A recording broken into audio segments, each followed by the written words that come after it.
Now while you're watching this video, please remember to like, share this video, subscribe to my channel and click the bell icon so that you can receive notifications of future videos. Thank you. A Psalm of David. Contend, O Lord, with those who contend with me. Fight against those who fight against me.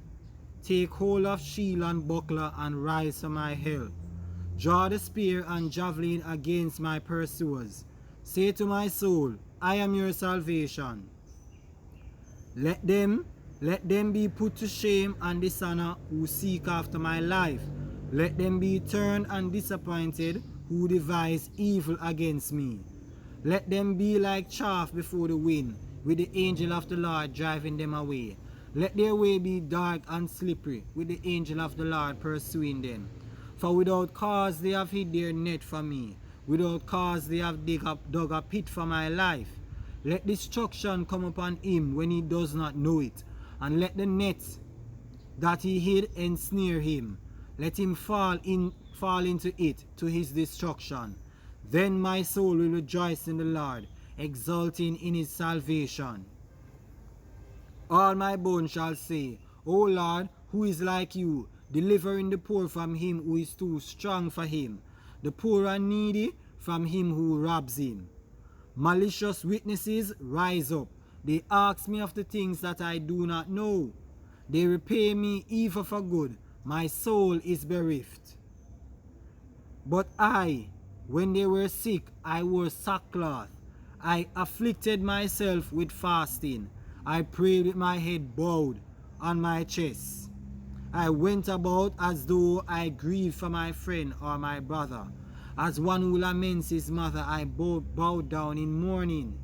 But at my stumbling, they rejoiced and gathered. They gathered together against me. Wretches whom I did not know tore at me without ceasing.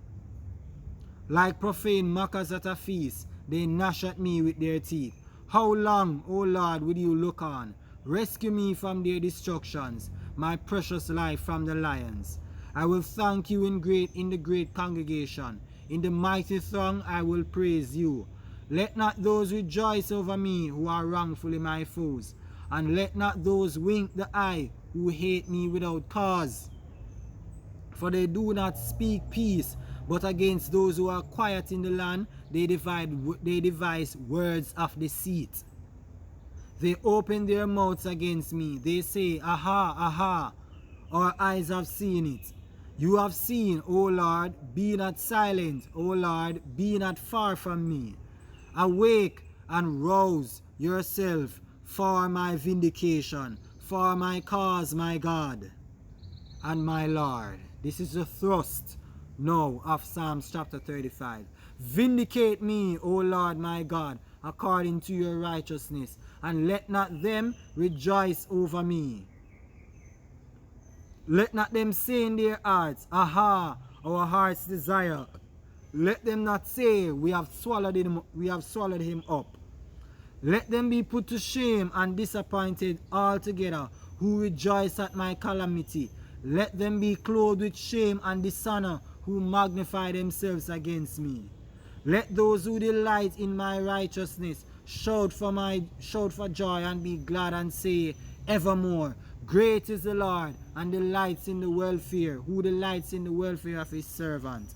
Then my tongue shall tell of your righteousness and of your praise all the day long.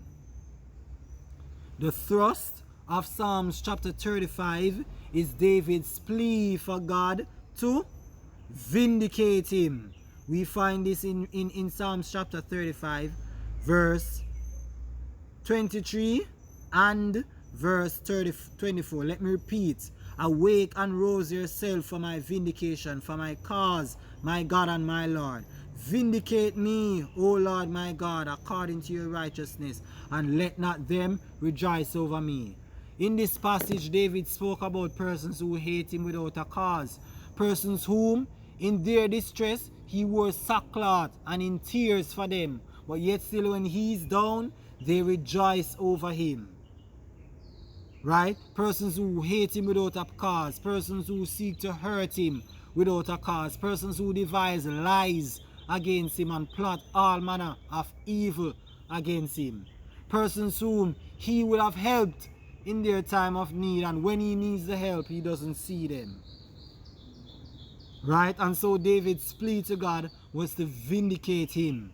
Right? Don't let these wicked, ungrateful people, right, rejoice over his downfall.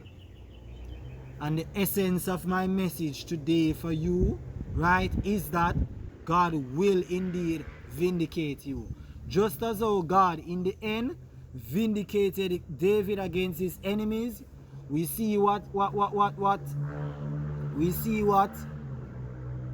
King Saul was actually plotting against him. Right? How he was desperately trying to take his life because he knew that David was going to be king, irrespective of the many good that Saul did to him. We see that David's own son, Absalom, rose up against him, right? Who was basically trying to plot a coup, right? He was basically trying to plot a coup, right? In order to overthrow the kingdom. And we see what happened to Absalom. And David was a good father to Absalom, right? Just as how God vindicated David against all his enemies, it is the same way that God will vindicate you. Jesus tells us that our own enemies will even be of our very household.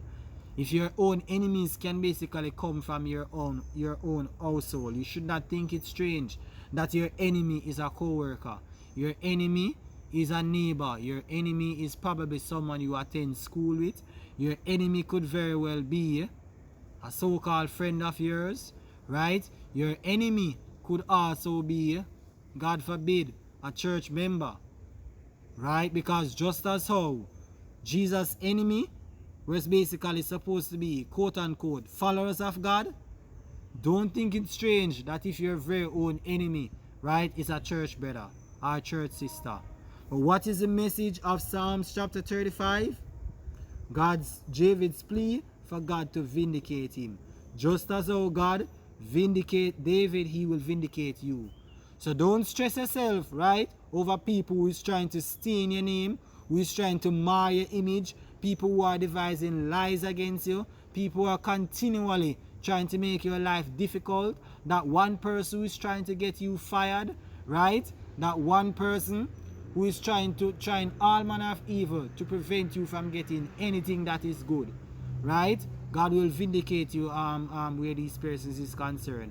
That ungrateful individual who is carrying your name all over the place trying to make you look like a bad person, God is going to vindicate you, right, where these things is concerned. So don't worry about what people plan against you. As long as you know that you're innocent in whatever is being said, your heart is clean, and you're pursuing God, trust me, God will fight for you.